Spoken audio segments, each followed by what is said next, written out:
Hello good buyers, welcome back. Kung mahilig kayo sa camping, hiking, o naghahanap lang ng emergency light para sa bahay, tamang-tama dahil pag-uusapan natin itong OraShare Camping Light. Super bright, rechargeable, at sobrang panalo ang presyo. Tara, reviewin natin to.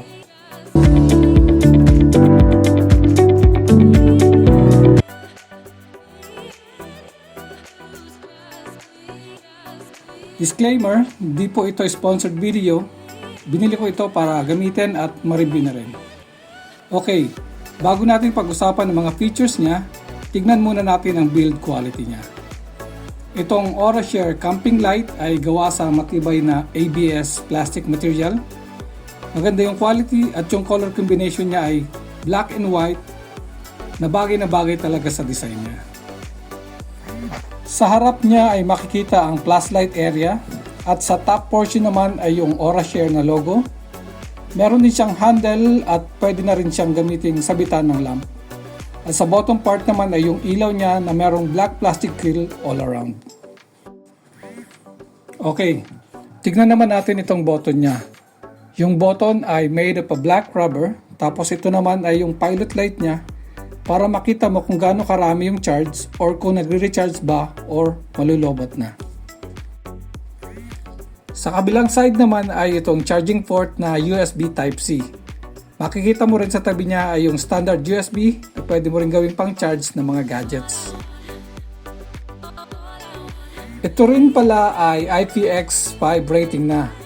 Waterproof na pwede siyang mabasa, wag lang mababad sa tubig.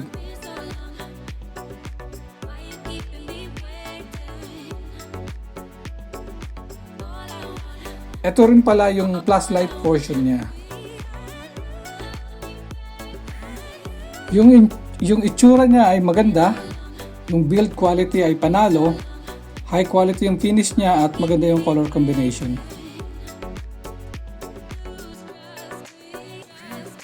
Yung unit pala ay di ganong kabigatan kaya pwede mo talaga siyang isabit. Na-testing ko rin yung ilaw niya. Umaabot lang siya ng around 5 to 6 hours pag tuloy-tuloy na paggamit kung fully charged. Pag ginamit mo siya ng gabi, halos hindi umaabot hanggang umaga. Yung charging time naman niya ay around 3 to 4 hours bago siya mag-fully charge.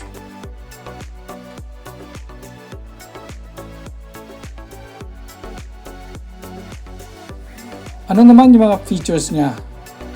Number 1 ay yung lighting modes. Meron itong 4 na modes. Yung long shot na plus light para sa malalayo.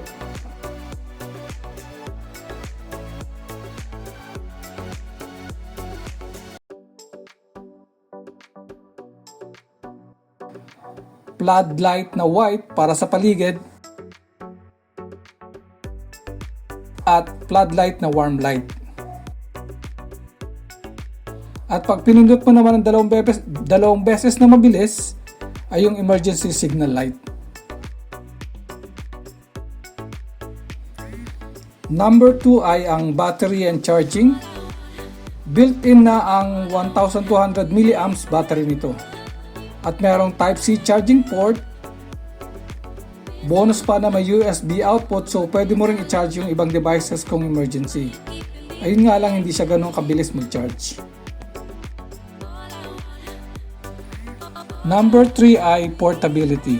Sobrang handy. May portable handle siya kaya pwede mo itong isabit sa tent, puno o kahit saan. Perfect para sa outdoor activities at power outages. Number 4 ay ang size and build. Ang sukat nito ay around 168mm by 104mm. Kaya hindi bulky. Sakto lang para ilagay sa bag.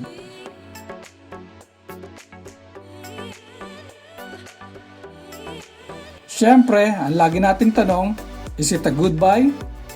Para sa akin ay sulit na sulit itong OraShare Camping Light.